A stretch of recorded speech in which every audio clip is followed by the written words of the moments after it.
Yo, yo, yo, yo, what's going on, guys? It's your one and only TayJordan. This is another episode of For the Culture podcast. It's been a while. Did you miss me? I missed you guys. The show has been on a bit of a hiatus, I've been going through a lot of things, a lot of business things behind the closed doors.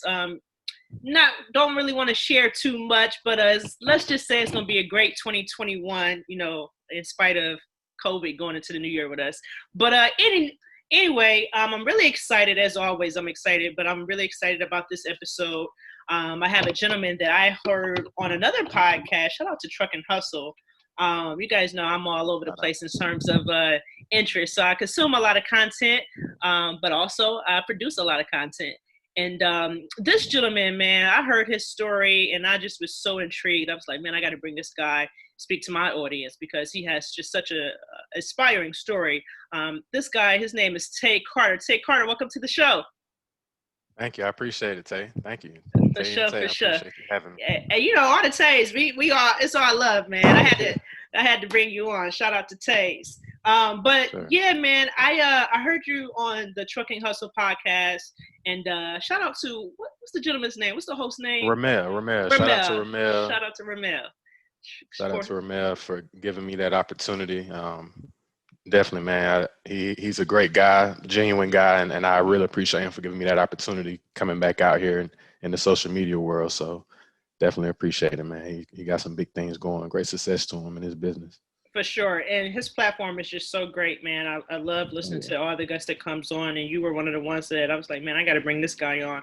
But, usually I talk real estate on my podcast, but when I heard your story, I'm all about talking to millennials, movers and shakers that's for the culture, and, that, can really provide introspect into, their experience and their journeys in terms of what they're doing, the greatness that they're doing. And you were one of the ones I was like, man, this is really dope. And, you never really hear people talk about trucking unless it's like, it's one of those very niche, industries. So I felt like you would be a good person to speak with to give us a little, further insight into, what you do in the business. With no further ado, Tay, though, if you can just tell us, starting out, just tell me about, where you're from and what got you interested in trucking. Okay, well, I'm originally from Cordell, Georgia. Okay. Shout out to Cordell, Georgia. That's South Georgia. For people that don't know, most people think Georgia, think Atlanta, but Cordell is like South Georgia. Little country town, about 9,000 people, total population. Wow. Very poor town, very poor city. Not a lot going on, not a lot of opportunity. So it's like either you play sports or you sell drugs or, just try to go to college out of high school. So not a lot of opportunity. So when I was growing up, I played basketball and pretty much up until high school, up until 11th grade, and I started playing football and was pretty good at both, in which I got a scholarship to go to the University of Miami to play football. University of Miami is in University of Ohio, or are we talking about Warren Sapp Hurricanes? Real Miami. Okay. Oh, so you was pretty nice on the field. Yeah. I got offered my first year actually playing football, which was my 11th grade year. That's the first year I started playing. Wow. And I got an offer from them, and I committed. Hold on, wait. That's like a slight flex, though. I just started, and I was already D1. Miami.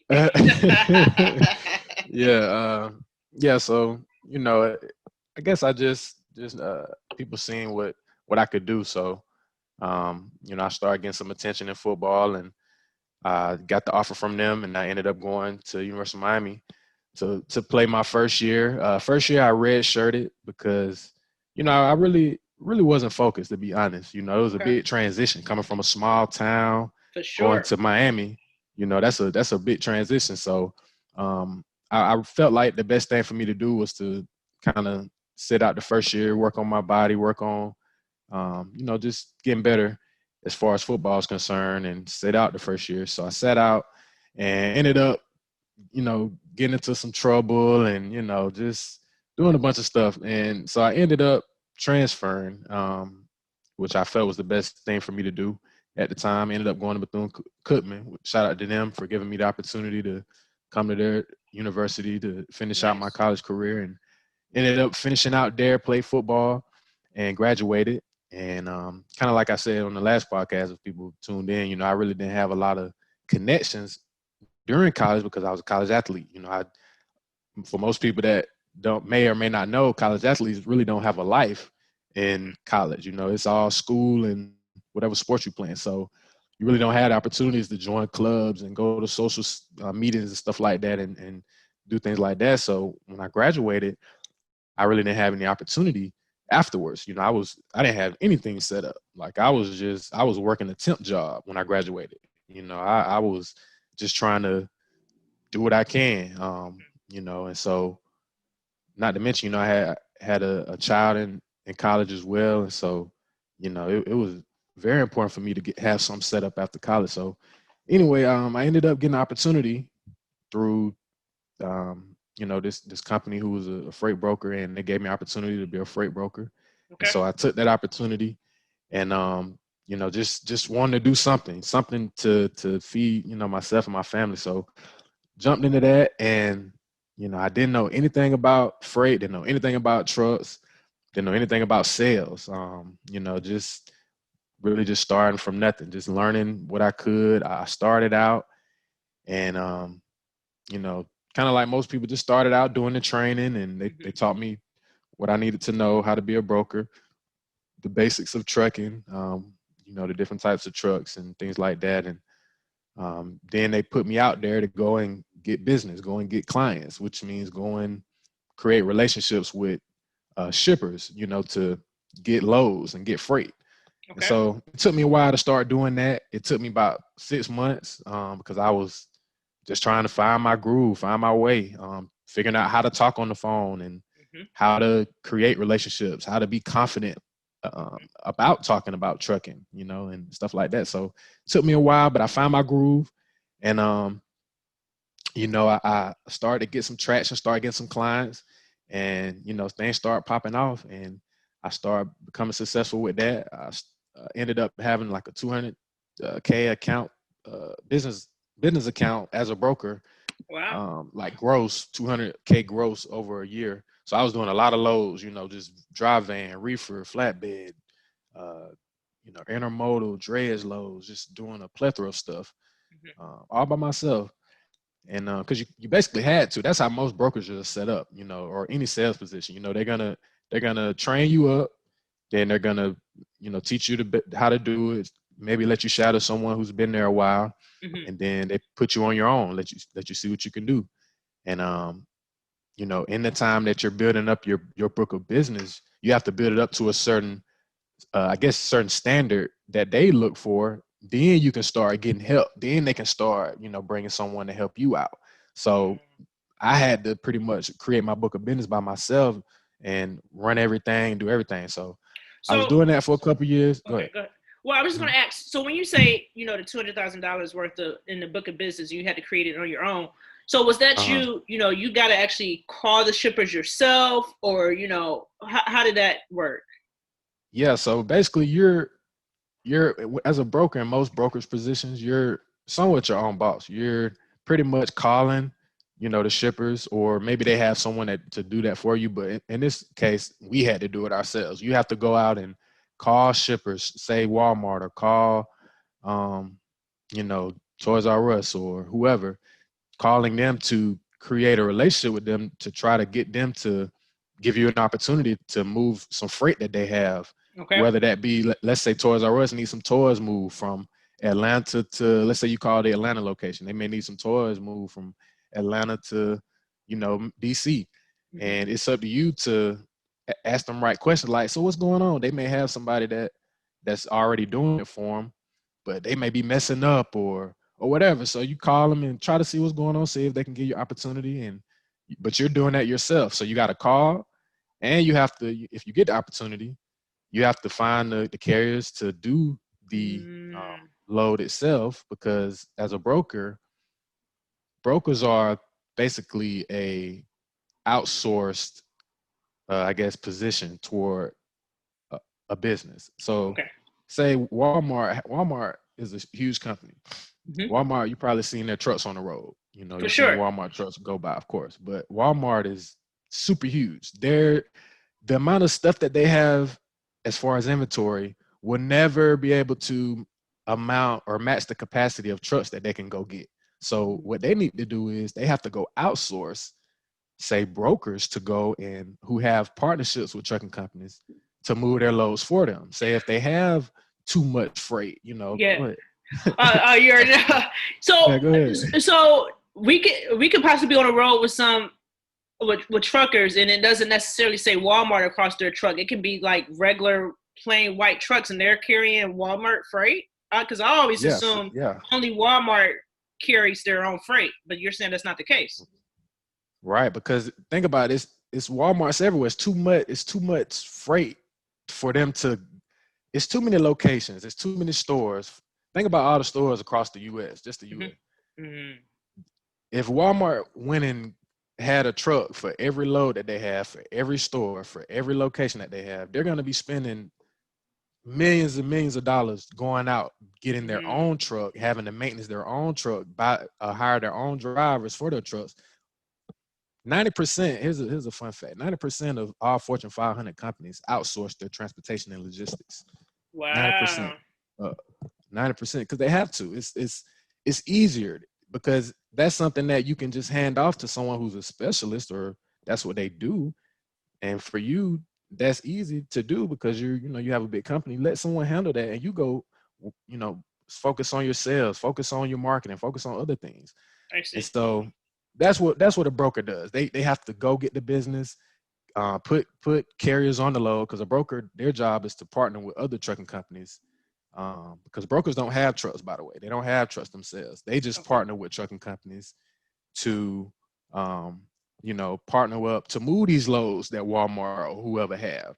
And, their job is to just make sure that, it just gets from point A to point B in a timely fashion.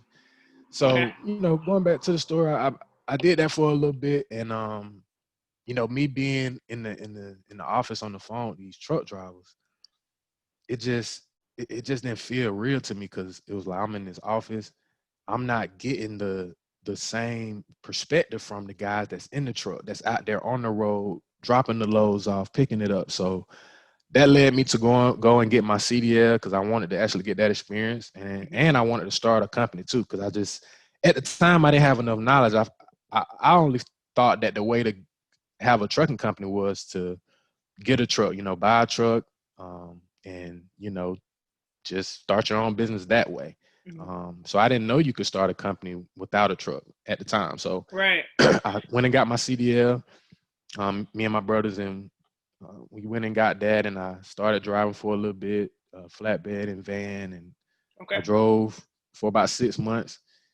And then after that, just being on that road, because whatever I do, I want to do my very best. So me being a truck driver, I was, if any truck drivers out there, if you out there on that road, if you want to make the most money, you have to keep driving the most miles. I mean, the saying is, if the wheels aren't turning, you're not making money. So if you want to maximize the amount of money you make as a truck driver, you have to drive. You can't make money sitting at home, relaxing. You gotta, drive, hit the road. So I was driving, and it was taking a lot of time away from my family. And I was like, man, no, I need to get out this truck, man, and try to create a business and do it different, do it another way. I got kids. I gotta be there. I gotta make sure that I'm creating that time for them, because it's important to me. It's valuable as a father, as a husband. So got out the truck, got back just in the office, regular job. And this year was again crazy because of the pandemic. And I had a lot of plans this year to basically my original plan honestly was to get into real estate. I wanted to get in real estate and start wholesaling. Okay. And shout out to wholesaling. I wholesale as well. Yeah. So that was my goal when I got the truck. I was like, man, me and my brother was like, let's get out the truck and let's do this real estate thing, because we just wanted to create more time for ourselves. Be there for our family. It's time out for us being away. We just waited out, and it made sense. So we started doing that. We started doing the real estate thing, and we was like, well, if we even get a job, it's going to be temporary, because we know what we want to do. We want to have in the end have a business, whether it be real estate or whatever. We wanted more. So we got these jobs during this year, and that's what's up. So you and your brothers did it. Are you the oldest? Yeah, I'm the oldest. Yeah, that's what's up. Okay. I'm the oldest, and I got 2 younger brothers, Tyler and Zay.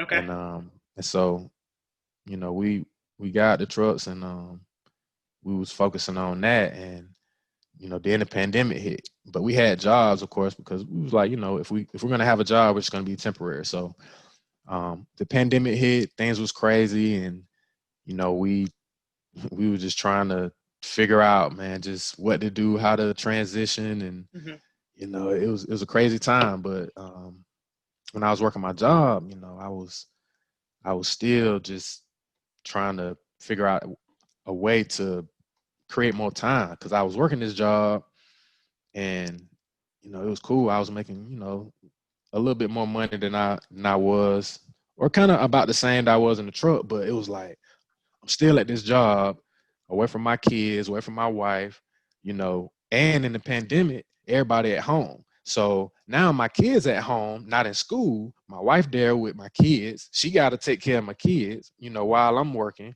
you know, how, you know, and still have to go, and she have to work. She has opportunity in business that she want to take care of. So it created a big just situation, and I wanted to do the best I could. So it's crazy how it happened. I ended up getting this idea from someone to start a dispatch company, and you know, I looked into it, and I looked into it, and it made sense because there was no overhead. You know, again, back when I got in the truck, I felt like, or at the time, the only way that I knew to start a trucking company was to get in the truck and actually drive, actually be a driver and get some experience. Then after that, you know, get some guys to drive for you after that, you know. But once I got this idea, I was like, man, I can start a trucking company, or be in the trucking industry with my own business without having a truck. And I don't have to spend all this money on insurance and all this and that.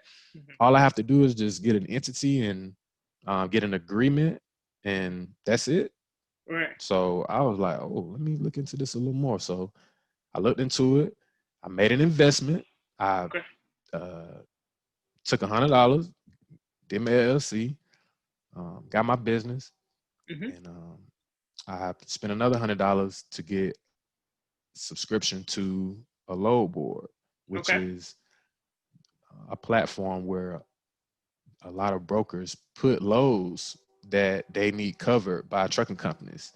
So that's a certain platform that most trucking companies have. If they're looking for freight, or if they're looking for loads, they use that load board to, you know, go get freight real quick. Instead of them having to go and call Walmart themselves or whatever, they use that. So I spent $100 to get that.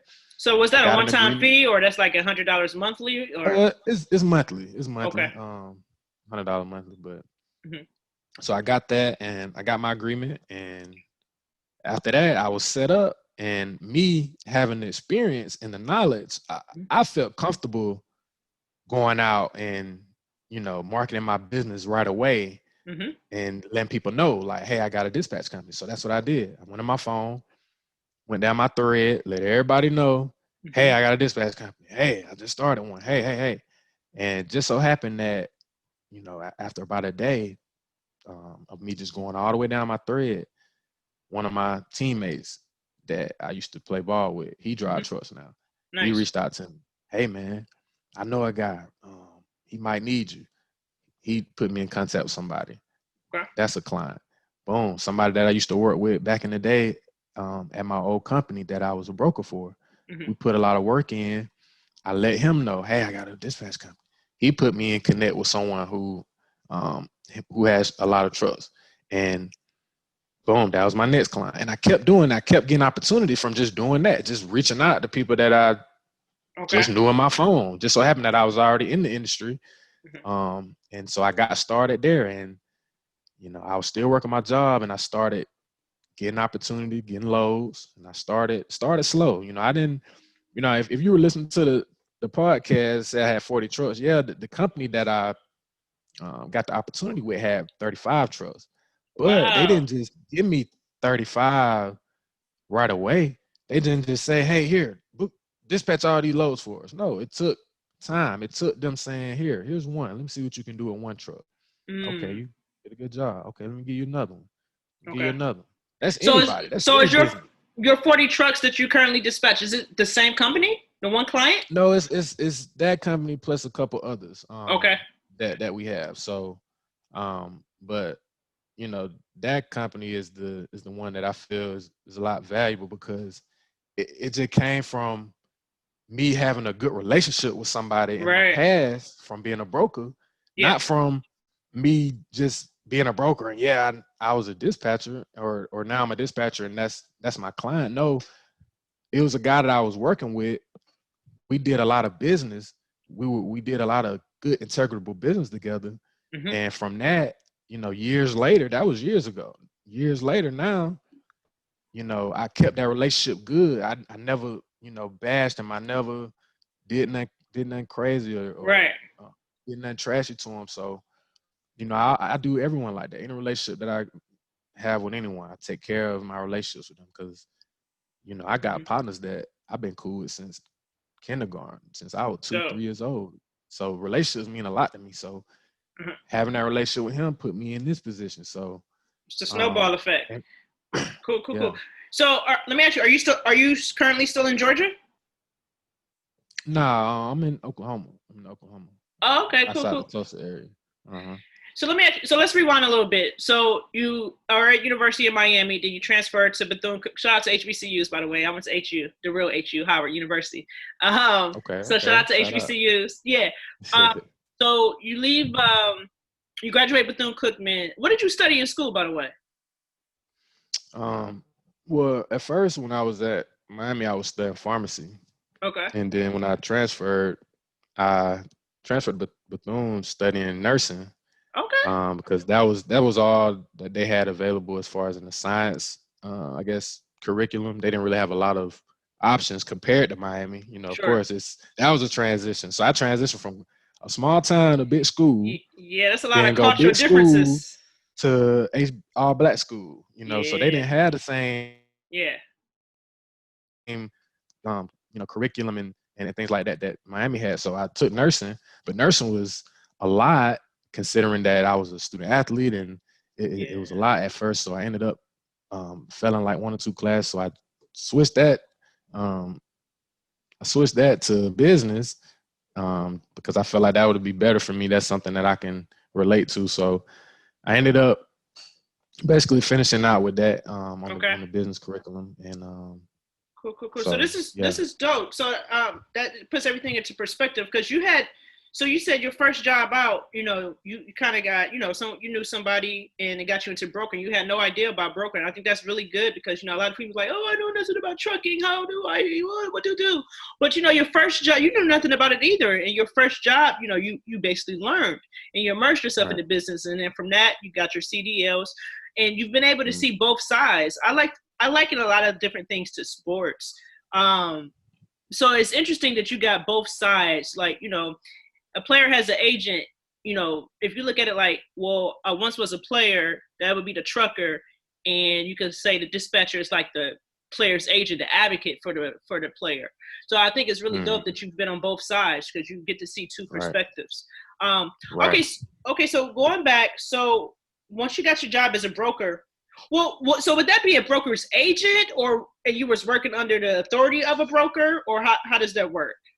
Yeah, I was working for a company that was a broker, and you're basically working under them. You know, they have, the license, the authority, and you're basically Okay. just an employee for them, So is that pretty because I much. guess I'm trying to understand for people that's not familiar with trucking. I know, like I was looking at it a little bit. I'm not the most well versed in trucking, but I was looking like Mhm. a broker has to get the authority and a licensure, so I guess a little bit more liability, and then under that you have the employees of that broker is like, is that the freight agent or Yeah, and they're basically like agents, and it's like a business. Once you get the brokerage license and everything like that, mhm. then you become a business, and then you can start hiring agents to work under you, or you can hire an accountant, or you can hire an IT or whatever. But the position that I was in, I was a freight agent going out and getting business for the company.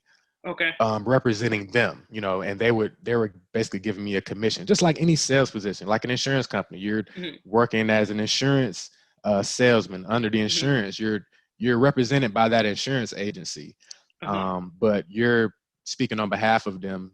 For sure. Getting clients and getting sales, and they give you a cut. So it's the same thing.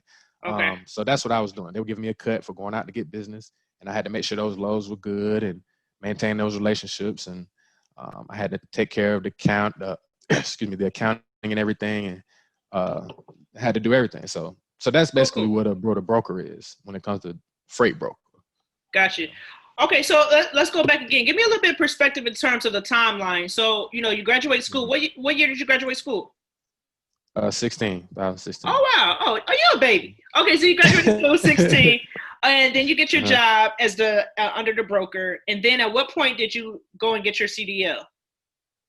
It was like 2.5 years later. So 18 and 18 19, going into 19. 19. Gotcha. Yeah, like 19 actually. And then you and your brothers get your CDL together, and you guys are on the road for, you say 6-7 months or so, right? And coming into the 2020, coming into the pandemic. So Gotcha. I got out right. So if I remember right, the pandemic really started hitting February, March for me in like April, March, March was like the month. Yeah. After rest in peace COVID, that happened and all that. That's kind of when stuff started to whirlwind down. So I got the truck like in February, in February. So right before, didn't know nothing was gonna happen. That's just my plan. That was my plan. So I got out right before that. And then you went back to your old job? Nah, I just got a job, in the trucking industry. You know what I'm saying? Just doing something else, just just not at my old job, because you have to, once you leave those jobs, most of them you have to sign like a clause to where you can't be in the industry for like a year or something like that. So you had to do like a non-compete. Yeah, so you can't like work as a broker or something like that for like a year or something like that. So that's why I drove truck, because I was like, well, if I'm not finna be a broker, I'm not finna go work at another, in another industry for this year. I'm finna, go drive trucks. I'm just not gonna be a broker. I'm just not gonna do that position. So, but yeah, so we got the truck and I got back in the office, and that's when the pandemic hit. And, that's when I got the idea about dispatching, and I started reaching out, and things started popping off, and I was still at my job. And, I had my wife at home, and we was working it. We was making calls. I was making calls at work, ducking off, just booking loads, and, because I already know how to do it. So the learning curve for me wasn't that long, like a lot of people who may get into dispatching or who may start a dispatching company. I already knew what to do because I was a broker. So when I got the opportunity right away, I knew what to do. So start doing that for a little bit and start profiting for about, actually it was like a month later. Like I said, I doubled my profits at work, and I made a goal to leave my job. And, I left right before I made the goal. And from there, I just started putting 100% toward my business, making sure that my business had longevity and made sure that it's what I envisioned it to be. So I want to pause there though, because that's something so rich. You started your business, you went and got you incorporated, got your LLC and everything while you were still employed. You got your you still had your 9 to 5. You just hear a lot of excuses. It's people like, oh, I have no time. Oh, I work. Oh, I'm a family person. I have no time to start my own business. But, you give an example as if it is doable. Not only did you start your own business, but you didn't necessarily quit right away. You made the goal to, I'm going to leave my job once I double my profit with my business. And that's exactly what you did. Shout out to that, man. Congrats on that. Thank you. For sure. Okay, so you leave the job once you start doubling your profit on your own business. So where are we today? So that was just a little over 6 months ago. You know what I'm saying? Yeah, that was about 7 months ago. So now we're doing pretty good. We're doing pretty good now. I've, that's why I'm talking to you right now, because after I start seeing the success I was having with my company, I'm like, man, I feel like I have enough knowledge, and it's always been a passion of mine to teach. So I was like, man, I want to teach other people how to do this. I want to share it. I mean, because it didn't take me nothing, and I had an even more difficult situation than most people. I was working, had kids at home. You know what I mean? I'm have a wife, a family, so I know if I can do it, then there's people out here that may be in college that, or just single, or that may be old, kids gone and old, that can have their own business, or For I sure. felt like it was important for me to share it, so I created this like university called Freight College, and I started getting back out here on social media to share, like, hey, I'm ready to show people how to do this. That's when I reached out to Romel Trucking Hustle, saying, hey, because by the way, I haven't been on social media since 2016.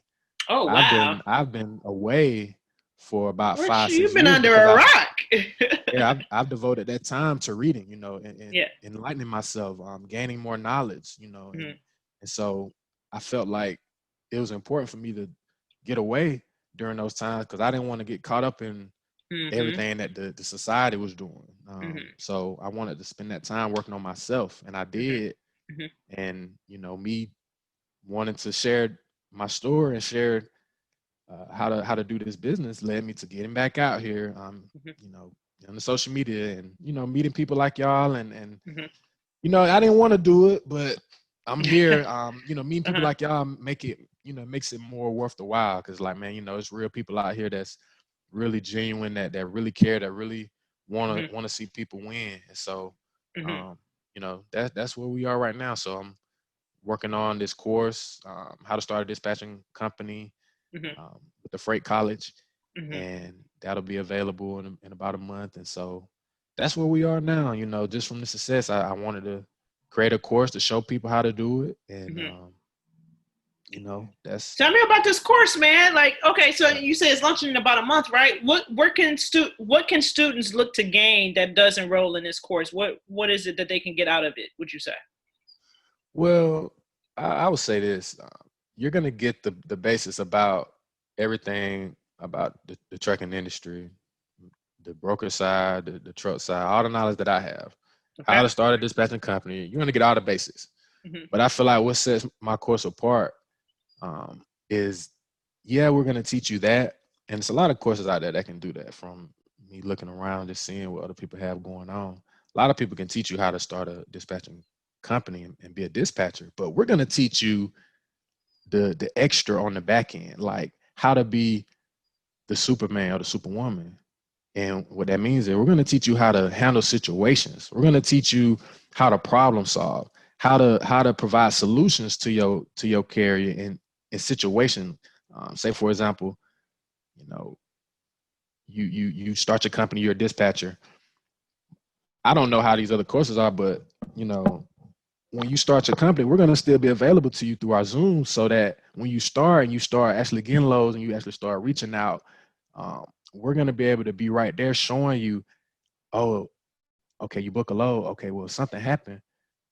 If say you book a load with a broker, and um, the load isn't ready, or the guy gets there and somebody else is picking the load up, that's supposed to be your load. What do you do in those situations? We're gonna teach you those things, how to problem solve. What do you do when the load gets rejected at the delivery because the product is too cold? What do you do then? We're gonna focus on that. We're gonna show y'all how to problem solve and get out of scenarios and situations, and basically do the extra that dispatchers aren't supposed to do.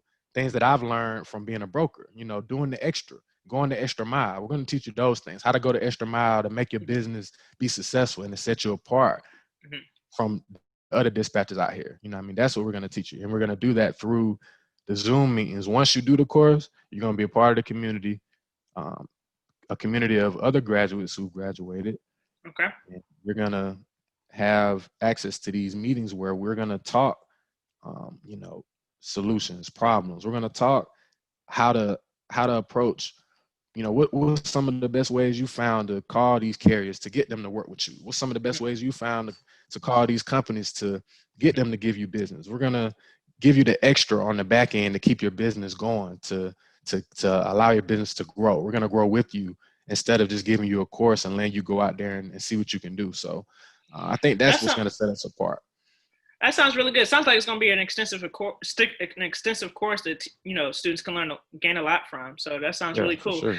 So what type of investment can students that are interested in enrolling in Fright College, what type of investment would they be looking at? Is it levels or package levels, or how does that work? Well, the only investment you're going to make as far as money wise, you're going to make the investment of paying for the course, which is right now $229. Once you pay for the course, you're going to get it's virtual, it's online. There's a lot of different ways we're going to teach the content. We're going to have obviously PDF content, things that you can read and go over and study for yourself. We're going to have videos that you can, watch and, have me talk to you and kind of explain different things and different situations and different content. Sure. You're going to have assignments. You're going to have quizzes. You're going to have things that's going to keep you sharp. We're not just going to give you some information and just say, hey, here you go, just do this, and this is gonna teach you how to be a dispatcher. No, I'm gonna train you just how they train me. How to become a broker. I'm gonna train you that same way. You're gonna be on phone calls and learn how to book a load, and you're gonna do plugins, and you're gonna plug in and just do a lot of different stuff. It's gonna be a lot that people are gonna get from the course. It's just not gonna be your everyday course. I don't know how the other courses are, but you're gonna get a lot from our course. You're gonna get a lot of knowledge, a lot of experience from someone who has that on both sides, and you're gonna be prepared once you start your business to be able to grow your business, because we're gonna still have you be connected to us, and you're gonna have access to us from that Super point dope. on. So cool. And we're gonna show you how to do all this from your phone. From home, by the way. No overhead, no nothing. It's that's the beautiful thing, I think. You're doing something. So this is for people that's interested in not only starting their own businesses, but looking at businesses that they can start and learn from the peace and enjoyment of their own home. I think this is really dope. Okay. So one more question for you. Well, not one more. Got a few more actually, but a question for you. So I have a pretty good grasp and understanding of what it is a broker does. A broker seems to be the middle person that handles the logistics between, well, I guess the broker is the person that actually gets the book of business from okay. Tell me if I'm following this right. So the place like Walmart, they have freight that needs to be shipped. So you as the broker is actually the person that contacts Walmart to move their load, right? Right, okay. Right. So Walmart is the company. So I break it down. I'm gonna break it down to you even more simpler. Okay. I was struggling, man. Let's break it down like this. I like to use this analogy right here. Okay. So you got Walmart. Okay. They're the big boss.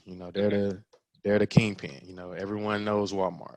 Right. Everyone knows what they can do. Everyone goes to Walmart.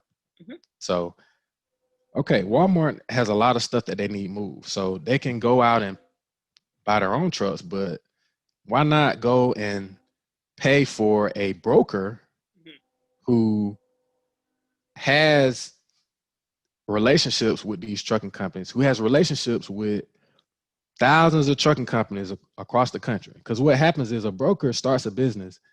Their job is to go out and get carriers to get set up with them. Set up means partner with them. And what a broker is then now is they're partnering with that trucking company. And now say Walmart needs a load. Say you call Walmart, you're Tay, you work with Tay Logistics. Hey, I'm Tay. I'm calling to see if I can help you guys out move some loads. Well, they'll be like, hey, well, I got this load. So because you started brokers, say Jack, Jack has a trucking company. Well, Jack partnered with you. Y'all did an agreement, a broker carrier agreement. Y'all did an agreement together saying, hey, well, we're going to do business together. And I'm as a broker. I'm going to provide you the freight, and all you got to do is just provide the truck to move the freight. That's what it is. That's all it is. So the broker then says, okay, well, Walmart, I got a guy that can move that load for you. Okay. Just send me the info on the load, and I'll send that info to my guy, middleman. I'm sending the information to the trucking company, letting him know what it is, and then basically you're just piecing it together. And so you're the middle goes to pick the person. load. Yeah, you're the person. middleman. Okay, so You're that's the the middleman. broker. That's all. So that's the broker.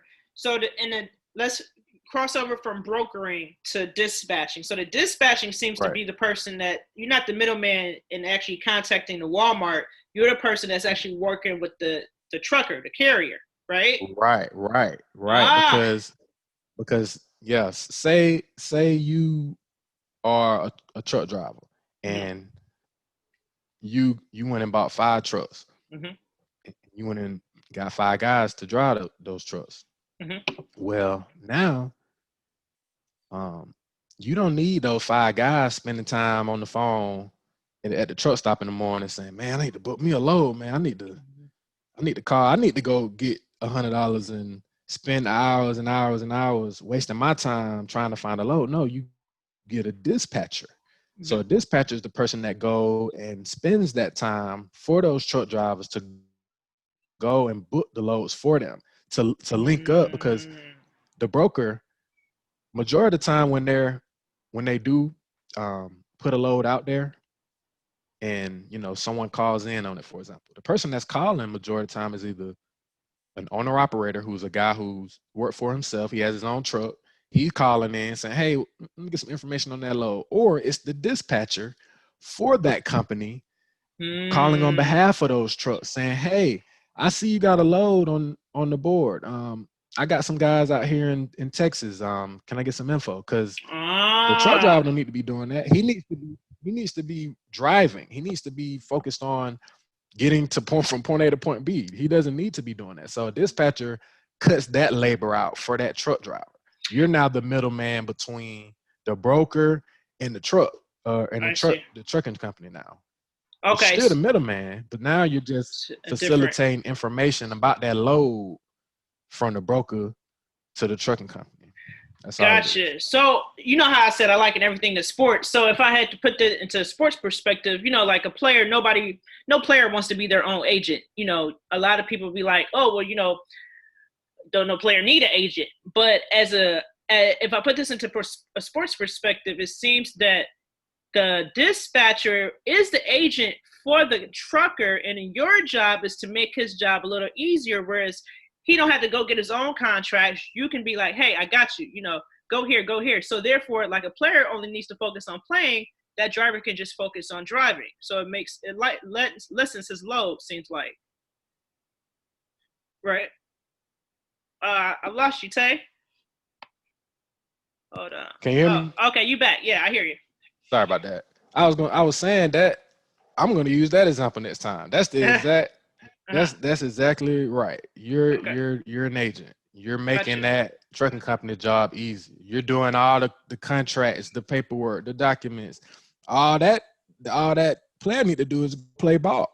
It makes his job so much easier. So that's an important job, man, because you're listening to driver's load. Or even if I had it to put it into perspective from labor employment law type of perspective, and if you look at labor law, if you're an employment attorney or whatever, you may be like, do I want to work on the player side or do I want to work on the team side? It seems as though the broker relationship is with the team side because they're dealing directly with the Walmarts, the shippers, whereas the dispatcher is on the player side and this player advocate because they're making sure that the driver is actually having a smooth job now. So that's okay. I follow. There you go. Got it. So you work on the player side and the broker works on the team side. Okay, so putting that all together now, being that you got all 3 perspectives, you've been a player, you've been the team, you've been the agent. What makes it, do you like the dispatching side better? If you had to compare all 3, from broker to driver to dispatcher, which do you prefer? I love dispatching because and that's a good question. I never thought about it. Being on all three sides. I love dispatching because one,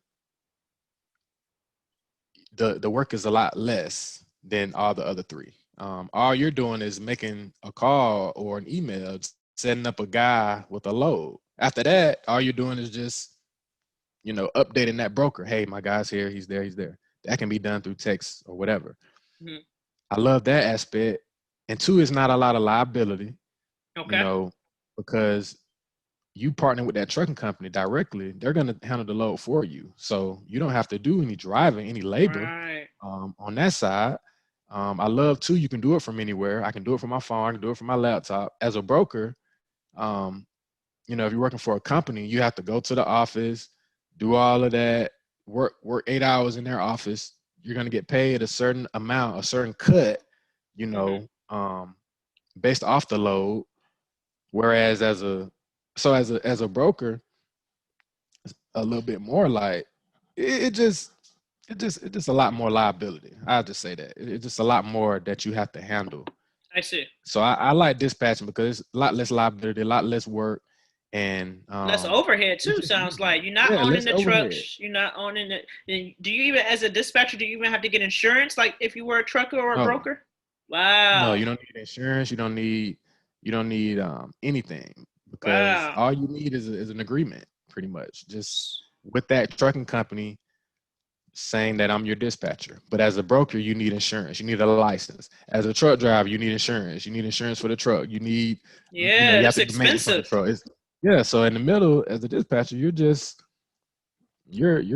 king of the castle, in my opinion. Yeah, You're just and it hanging sounds out. like the barriers of entry and even in terms of financial investment is much less. So if you out Yeah. there listening, man, and you got interest in, starting your own business and, you may not have even a lot of money to invest right now, it seems as though dispatching would definitely be the way to go, Yeah, right? for sure. For For sure. sure. I So go agree. ahead and hit up Fright College. My guy Tay Carter go get you right. Um, For cool, sure. cool, cool. So let me ask you this. Let's talk numbers. So it seems as though dispatching has less liability, less overhead, less financial spend to get started and to even operate. How lucrative can it be though? Being that you're a person that's seen all three sides, it would seem that from the outside looking in, oh, the trucker, he's moving a freight, he makes the most money, or Mhm. the broker, he's the one brokering the deal, he makes the most money. So how does that work in terms of percentages? Like how much percentage of the freight the dispatcher getting as opposed to the broker, as opposed to the driver? Yeah, that's what I was actually just about to get into Okay. in my when I was talking last time. But so from the broker, say Walmart says, hey, we got a load from Atlanta to DC. Let's Mm-hmm. say that load is priced at, let's say as a broker, you do your research. You're supposed to base the load based off the miles. So let's say the load is 300 miles. Mm-hmm. Well, a good rate for that would be $2 a mile, about $600-700. Okay. Mm-hmm. Um, that's what you would pay a truck to do that. Okay. Now, after my research, I'm gonna go back to Walmart and say, well, okay, I know I can pay a truck 7, but I need to make my money. How a broker makes their money is they put money on the top. So they'll go back to Walmart and say, well, um, I need this low move for, 1,000, or I can move it for 1,000, or I can move it for 1,100. Mm-hmm. And they say, okay. And then they get the load to the broker, and he then goes and pays the truck 7 or 8 or whatever, tries to, make his money off the Oh. top. That's how he makes his money, So and then, they skimming off the top. Ain't that yeah, yeah. I mean, okay? Okay. it's like a finder's fee, or, Yeah, yeah, yeah, it's a yeah. fee for It's like getting a wholesaling. load. So yeah, so you're doing that. And on the trucking side, you're getting that, but let's say the truck gets to 700. Well, he has to take that 700. He has to put fuel in his truck. That's the Mm-hmm. number one cost for a truck driver, fuel. He has to make sure he has maintenance in case it tire blow out, in case this. So that Yikes. 700, when you cut the profit or when you cut the expense, you're looking at about maybe 4 you know, after you do the expenses for that one load. Well, Mm. I gave you both sides. Well, as a dispatcher, how I get my percentage or my money is, all I'm doing is say that load 700. all I'm doing is getting a percentage off of the 700 from a dispatcher because I set the truck driver up with that load. So I'm gonna get my cut, whether that be our percentage at JTX is 5, so we'll get 5% of that. Gotcha. And so you get that 5%, and after that, you good. You don't have to stress about, if my truck break down or if this guy doesn't pick up or whatever, because you know this guy gonna pick up. This guy partnered with you as a carrier, so you're good. So so that's how it works with the numbers and how it works with getting paid as a dispatcher. Now that's just one load. You get a fleet, 35 trucks, 40 trucks, 20 trucks. You get that cut every time. You booking 10, 11 loads a day, a week. It's that volume. The numbers can add up. So because again, this is essential. That guy Tom who you partner with, you're just not gonna do one load with him today. He's gonna need another load and another load and another load because he needs to keep moving to make his money. And so as a dispatcher, I love it because you're not just making money one time. You're gonna make, when you make that partnership, that's your money maker, that truck. As long as you keep him moving, you're gonna make money as a dispatcher, and that's your job. So it's something that you're gonna do daily, weekly, because the truck has to keep moving. So I love that about it. It's essential. The truck's gonna move no matter if it's a pandemic or not. The truck's gonna still have to go. So that's how it works when it comes to the numbers and all that, and that's why I love dispatching. Gotcha. So is that the industry standard, the 5% for the dispatcher, 5% of the freight or the load? When I started, that's just when I started. That's what I felt comfortable with. But after looking into it and hearing other people what they charge, I hear people charge 10%, 9%, 8%. Wow. So I think the standard is between 5 and 10. But we do 5%. So the price is going up. Yeah. I hear you. Okay, so it seems as though a dispatcher is all about the volume in which. So you're working, you say, with 40 trucks you're dispatching, right?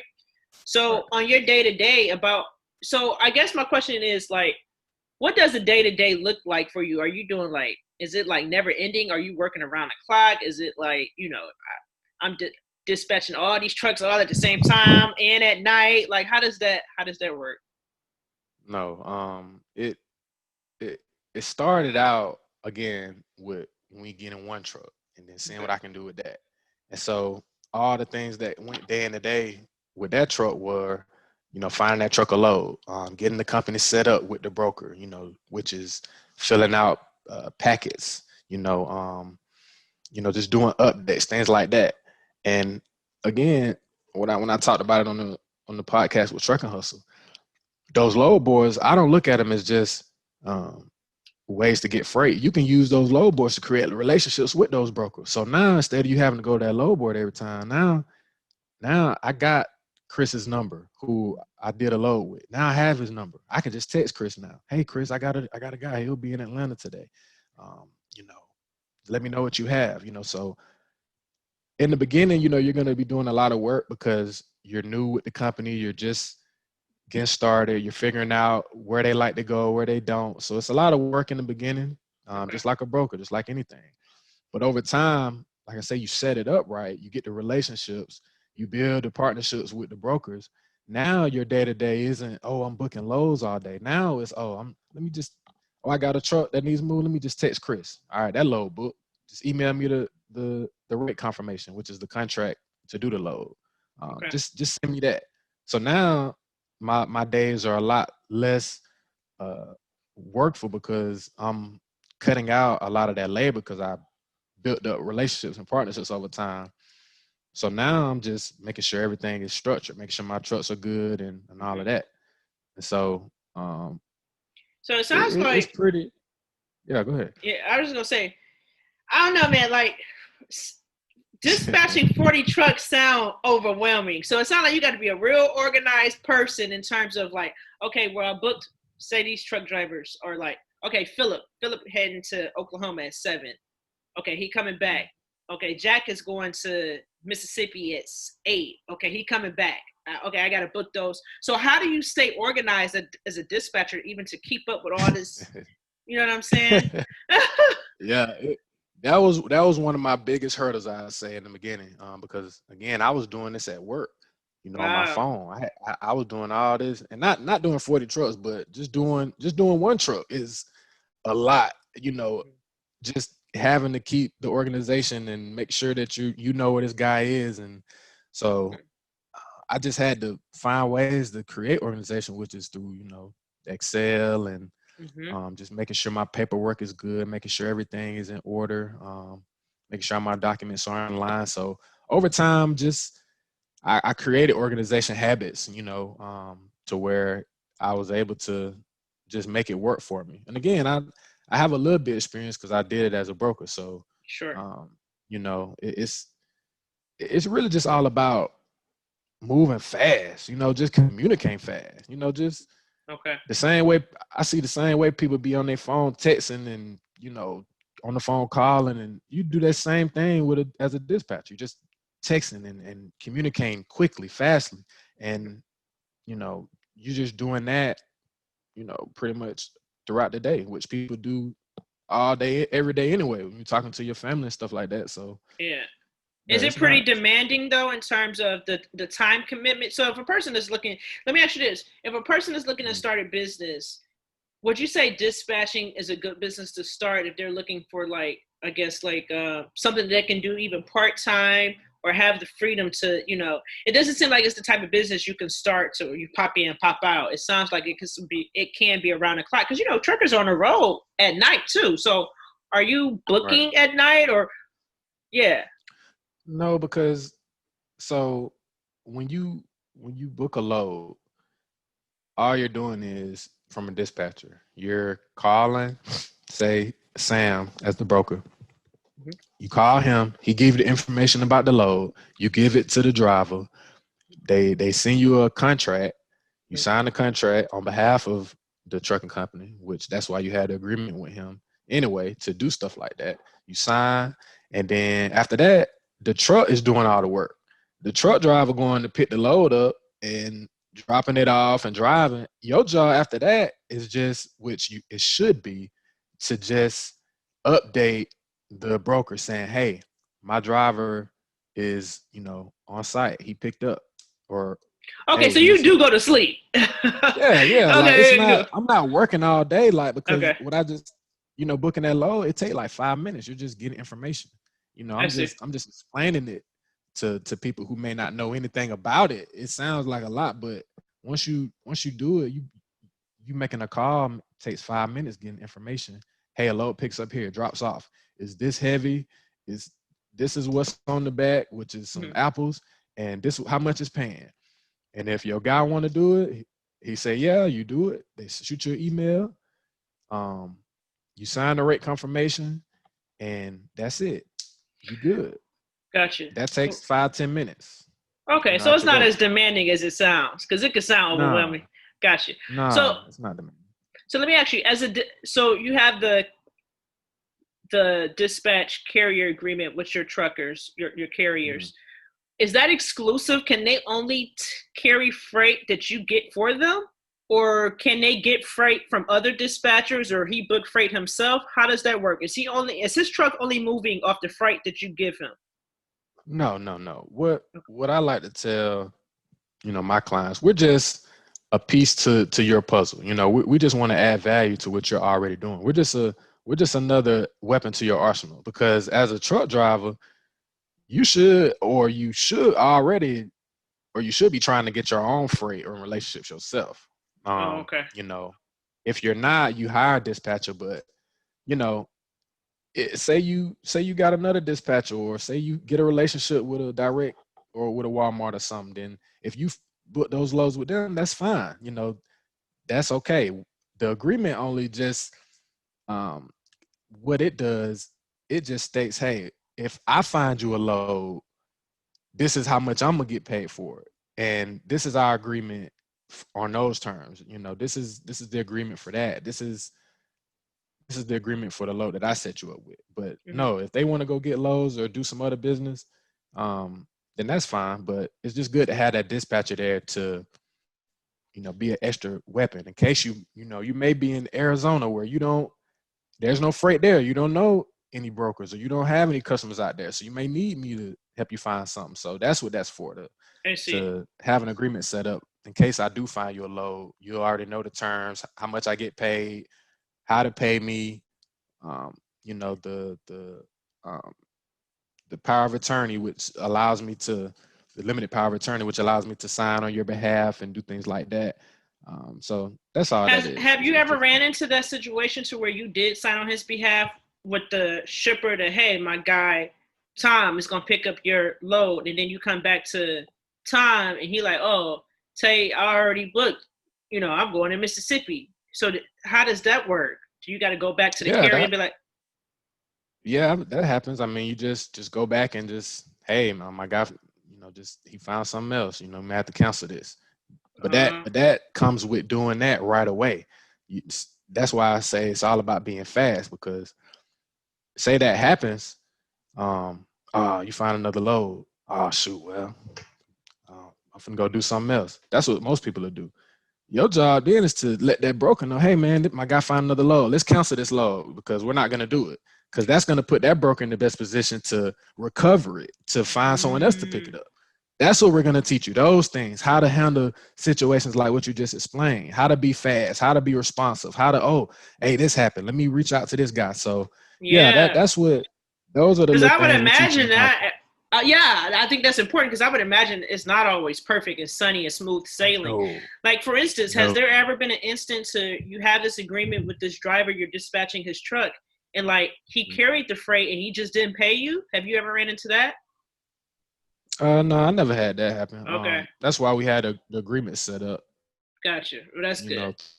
So they honor their agreements as a dispatcher. Yeah. But that comes from, again, you going out and finding out the type of person you want to work with, a loyal client, someone who is loyal, someone who is integrable, that will, honor a commitment.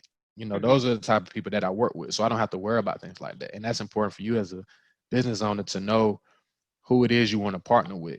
I see. So, yeah. Are you actively seeking more trucks to dispatch, or are you? Yeah, I am. Because like I say, we've been working with these guys and the trucks we have for some time now. So we've created a system to where we're not putting a lot of work in like we were doing in the beginning. So things are working a lot smoother. So now, that's actually, we had a call this morning, me and the team about, going to get more trucks, going to expanding, just doing what we set out to do, which is partner with as many companies as we can and try to help as many people as we can. So yeah, that's the goal now. Partner with more and more fleets. Nice. So what does your organization look like today in terms of what is the team? Who are you dispatching these 40 trucks by yourself, or what does the organization look like? Yeah, so the organization is JTX. It stands for me and my two brothers. Oh yeah. I somewhat started it myself just because I had the most experience. So I kind of got it going because I kind of knew what to do when the opportunity came. So over time, I've been working. And in the meantime, I've been kind of just training my brothers on, the best way to do it, the best way to go about doing what I do. And so that they can pretty much know what I know so that they can go out and do the same thing, create relationships and partnerships. So right now, my brother's really just been in training, getting the knowledge, learning how to do what I do. And so now we can go out and be valuable to other companies and expand and grow. Yeah. That's where we at right now. Well, I say, as big brother, you've set the great foundation for them to come into, and, they just got to carry the torch and go get new business at this point. So I think that's really, really dope. You should feel really proud, man. Okay, for sure. Another question for you though. In terms of I forgot my question that quick. That's crazy.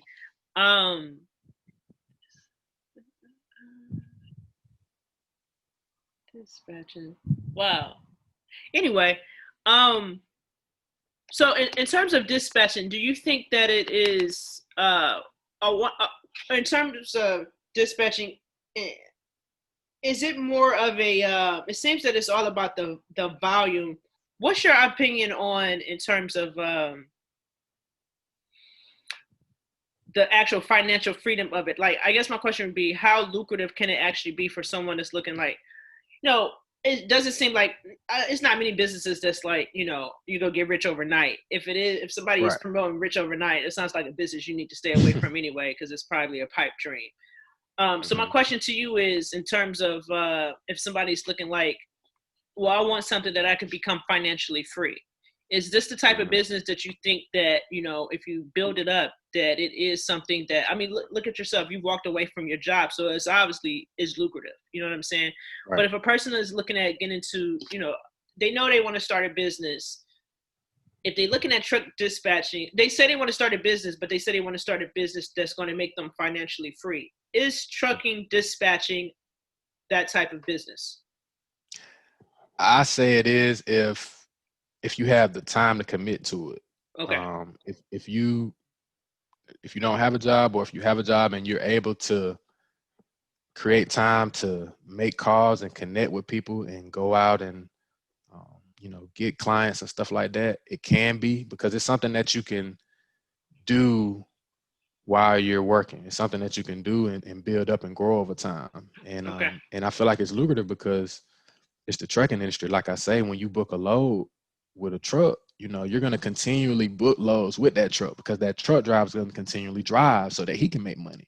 Sure. And then the profit can range, because I gave you the example about, say, a load is $700. Well, depending on the type of load or the type of truck that you go out and partner with, say you partner with reefers. That's what we move, reefers. Our loads What's are, reefer? reefer is a refrigerated trailer, Okay. trailers that haul food and stuff Okay. that needs refrigerated. Okay. So we work with those guys, and those loads, because they're perishable, because they have to get there at a certain time and not spoil and not be melted, because those loads have a higher risk and higher liability, the rate for them is a lot higher than 700. They may be 4,000. It may be 5,000. So, you take that 700 and you put 5,000 and get 5%. Now your numbers are a lot better. And say that's one truck. And again, when you're working with trucking companies, you get 2, 3, 4, you get 10. You get 10 of those, you know, $4,000 loads a week. Mm-hmm. You tell me if it's lucrative. I mean, Right. it, Right. it, again, It adds it's just up for all sure. about, yeah, it's all about how you work, But I say definitely it's for people that, if you're looking to jump into something that not a lot of overhead, it can be something that can create longevity over time, because it's essential. The trucking industry isn't going anywhere. If you're looking for something that's lucrative, I feel like it is, because the trucking industry is a multi-trillion-dollar industry. Mm-hmm. Once you get into the real nitty-gritty, I mean, the Yeah. stuff costs. Like, these loads cost. Gotcha. So I So feel like it's all positive. It's all perks to yeah. do it, I feel like. So it is what you make it, basically. You Yeah. can make a lot if you work hard. So let me ask you, being that you have your experience level was already more than an average person, because you had experience from all three sides, being that you worked on the driving side, as the trucker, and you worked on the broker side, and now the dispatching side. So your experience was a little bit more than the average person. For the average person that was a broker before, or never had any inkling of experience with trucking, would you say that um, they would have more of a difficult time? Like, for instance, even the terminology, like, I didn't know what reefer was, a reefer van, a dry van, none of that was. So a person like myself, if they had interest in getting involved in the business, would I have more of a difficult time as opposed to a person that was a driver before, was a broker before? Yes, because it, just like anything else, you have to know what you're selling. Mm-hmm. So if you're a dispatcher, you're selling the fact that you can help this truck driver stay moving, stay rolling, get loads so he can keep rolling. Well, it's important to know the basics, the knowledge. Mm-hmm. You have to know that. So that's why we have the course, to teach you that, to teach you the basics and the knowledge, so that when you do go out and get a company or start your company, you'll be confident.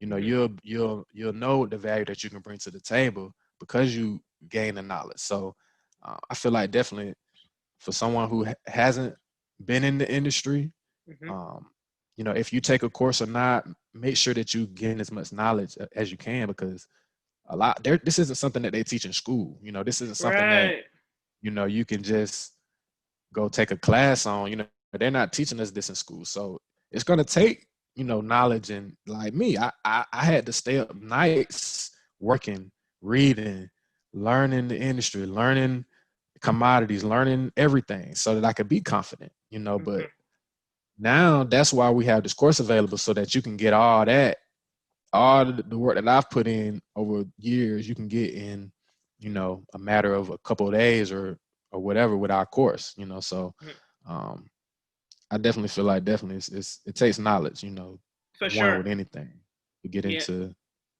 this industry. Super dope. So your company, what makes JTX so special? Man, one, I feel like you have a group of good, well-raised gentlemen, some good country boys that was raised well, which means they have integrity. They have honor, they have character. When you talk to us, we're professional. When you talk to us, we're gonna give you respect. We're gonna say yes, ma'am, no, ma'am. On that side, I feel like that's number one, because this industry cutthroat. It's a lot of nastiness going on. I feel like I was a little modest with Truck and Hustle was saying that, but it's very, very cutthroat. Really? These brokers and these, a lot of drivers and people you deal with, the warehouse, these shippers, they're very rude. They're very nasty. They curse you out. So one thing you get when you talk with us, when you work with us, you're gonna get people that have respect, that have honor, that have integrity, that have character, that have morals. You have some hardworking gentlemen that have the knowledge. It's something that we want to do for a very long time. So we're gonna have longevity in it. And people that actually care about what it is we're doing. We were truck drivers, so we're not just a dispatcher that, oh, I'm a dispatch trucks. Like, no, I actually been in the truck. I know how important a dispatch is. I know what it's like waiting, in Wyoming when the wind blowing, waiting on the load all by yourself. I know that. So you're gonna get relatability with us. You're gonna get real and some good hardworking guys. And we got some good pricing when it comes to our percentage. We do all the little things, and we're just a good company, good moral company. Super dope. It's all about character, man. That's good. That's good. So for people that's listening that's interested in, you've piqued their interest in getting involved with dispatching and they want to enroll in Fright College, where can they find you at? Where can they get in touch and possibly enroll in this course when it does actually unveil? Well, we have links on our social media, so you can just follow us at JTX Trans on Instagram, at the Freight College on Instagram, and there's links to link you to our course. You can follow us on Facebook as well, JTX Trans and the Freight College. Okay. And once you go to those sites, it can link you to the course, and you can have information about the course and stuff like that. What's to come. Super dope. Super dope. All right, Tay, this has been great. But, one last thing. I always like to, I know you're an avid reader, so I'm curious to know if you got any book recommendations or if you're reading something currently you'd like to share. Oh, man. I recommend Think and Grow Rich. Napoleon Hill. That's one book I always recommend. I read the Bible a lot. Some very spiritual, man. So I do a lot of spiritual reading. I'll just say Think and Grow Rich. That's probably a good recommendation, because if you haven't read that, it's an easy read. It teaches you about just money, how money works. A 5-6-year-old kid can read it. How he writes it. So I definitely recommend that book, and just anything that can help self-improvement, man. I'm all for those type of books, man. For sure. So, it's definitely a mindset book. I agree. It's one of my favorite ones. Actually, have you read the one Think and Grow Rich, A Black Choice by Dennis Kimbrough? Nah, I haven't read that. That's a good one too. Definitely check that one out. For sure. Okay, I'm looking into that. Yeah. But Tay, man, this is great, man. I think you've dropped a lot of gems this episode. For those that had no exposure or any experience or knowledge of trucking dispatching, not even just dispatching. Even from the truck side, the broker side, I think you definitely share some insight, and I appreciate that. I'm all about expanding the culture horizons and talking to people that's not only has built successful business in their respective industries, but someone that's just positive. And I think you're definitely a gentleman that's a prime example of that. So kudos to you, man. Keep up the great work. I think you're a great example. So yeah, nothing but success and continued success for you, your family, and your business, and your brothers, man. I appreciate you for sure. But so this has been great, man. So I'm gonna wrap up here. This is For the Culture episode. Man, I don't even know what episode number this is. But anyway, this has been another great episode of For the Culture podcast. I'm your host, the one and only TayJordan. You can find me on Instagram and Twitter at @1_TayJordan. That's _TAY, Jordan like MJ. And make sure you follow us on Instagram, the podcast. You can find us at _4, the culture with a K. Again, that's _4, the culture with a K. And make sure you subscribe wherever you do listen to your podcast. You can also follow our visuals on YouTube. That's For the Culture podcast.